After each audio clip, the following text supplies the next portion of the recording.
नमस्कार साथियों, आप सभी का स्वागत है आपके अपने YouTube चैनल टेक्नो घंटाल पर, जहां पर है सिर्फ ज्ञान की बातें। दोस्तों, आज की वीडियो में हम गणित शिक्षण में आकलन के सारे प्रश्नों का सटीक आंसर आपके सामने लेकर आए हैं।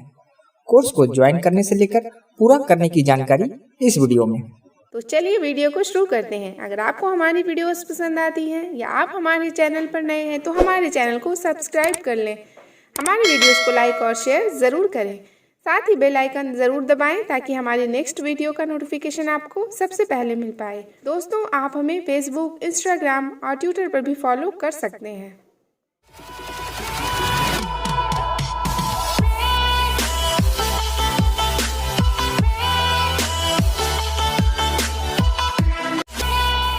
दोस्तों, सबसे पहले आप दीक्षा ऐप को ओपन कर लेंगे। इसके बाद अपने प्रोफाइल को अपडेट कर लेंगे। प्रोफाइल को अपडेट करने के बाद आपको माई कोर्स सेक्शन में जाना है। माई कोर्स सेक्शन में जैसे ही आप जाएंगे, आपके सामने दोनों कोर्स खुल जाएगा। यहाँ पर आप कोर्स पे ओके करके कोर्स को ज्वाइन कर सकते हैं। कोर्स को ज्वाइन करने के बाद आप बिना स्किप किए हुए इस कोर्स को पूरा करेंगे और अंत में जो प्रश्नोत्तरी आएगा उसका हल हम आगे आपको वीडियो के माध्यम से बता रहे हैं। पहला जो प्रश्न है, रश्मि जी ने अपनी कक्षा में बच्चों को गणित का एक प्रदर्शनात्मक काम करने के बाद स्व आकलन करने को कहा। ऐसा करने से बच्चों को किस तरह मदद मिलेगी? आप एक से अधिक विकल्प को चुन सकते हैं। तो इस प्रश्न का सही जवाब है पहला, दूसरा और चौथा ऑप्शन। पहला, दूसरा और चौथा ऑप्शन पर सेलेक्ट करेंगे, सबमिट पे ओके करेंगे। आपका विकल्प सही है का मैसेज आएगा, जारी रखिए पे आपको ओके कर देना है। दूसरा प्रश्न है, कार्य अनुसार फीडबैक की मदद से हमें कौन सी अवधारणा के सीखने की प्रक्रिया सुधार सकते हैं? आप एक से अधिक विकल्प को चुन सकते हैं।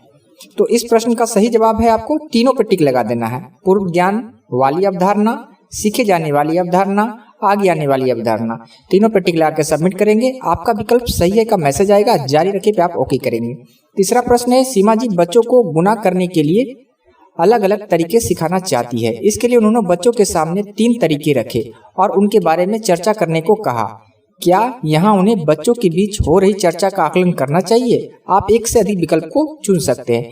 तो इस प्रश्न का सही जवाब है 4 नंबर, हाँ, क्योंकि इससे उनकी समझ और सोच के बारे में पता चलेगा। 4 नंबर को सिलेक्ट करके सबमिट कीजिए। आपका विकल्प सही है का मैसेज आएगा, जारी रखिए पे आप ओके करेंगे। चौथा प्रश्न, सीमा जी ने बच्चों को उनके गुणा करने के तरीके कक्षा में आगे आकर सबके साथ बांटने को कहा।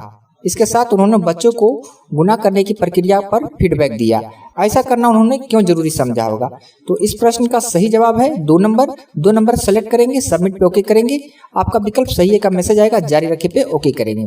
अगला प्रश्न है, 4 स्कूलों के शिक्षकों ने आकलन करने के कुछ उद्देश्य बनाए। इनमें से कौन से उद्देश्य बच्चों की सोच और गणितीयकरण करने के उद्देश्य के साथ सही बैठेंगे? आप एक से अधिक विकल्प भी चुन सकते हैं।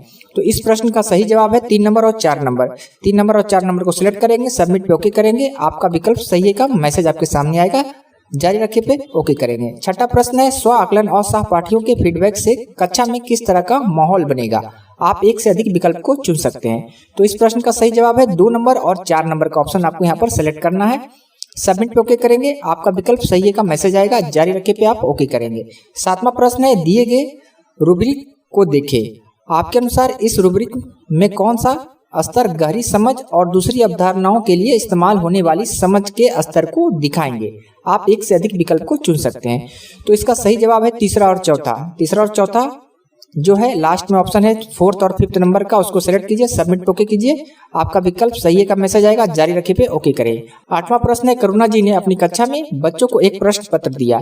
इसे हल करने के बाद उन्होंने बच्चों को हर एक सवाल का हल ब्लैक बोर्ड पर करके दिखाया और उन्हें ही अपने हलों और उत्तरों की जांच करके अंक देने को कहा।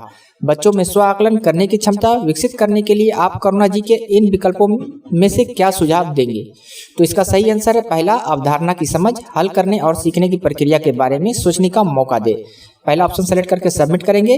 आपका विकल्प सही है का मैसेज आएगा, जारी रखिए पे आप ओके करेंगे। 9वां प्रश्न है, कार्य पर फीडबैक, प्रक्रिया पर फीडबैक और स्वनियमित फीडबैक, इन तीनों तरह के फीडबैक देने से बच्चों में गणित सीखने का कौन सा स्वभाव विकसित होगा? तो इस प्रश्न का सही जवाब है 2 नंबर और 3 नंबर का ऑप्शन, गलतियों से सीखने का और अपनी सोच के बारे में खुद सोच पाने का। 2 नंबर और 3 नंबर ऑप्शन सेलेक्ट करके सबमिट ओके करेंगे। आपका विकल्प सही है का मैसेज आएगा, जारी रखिए पे ओके करेंगे। अंतिम प्रश्न 10 नंबर का जो है, आनंदिता जी को आकृतियां सिखाने की योजना बनानी थी, इससे आकलन को किस तरह शामिल किया जा सकता है। आप एक से अधिक विकल्प को चुन सकते हैं। तो इसमें आपको पहला ऑप्शन, दूसरा ऑप्शन और तीसरा ऑप्शन, तीनों ऑप्शन को सेलेक्ट करना है, सबमिट ओके करना है। आपका प्रश्नोत्तरी यहाँ पर समाप्त होता है। इस तरह आप अपने सभी प्रश्नों का सटीक आंसर दे सकते हैं। धन्यवाद।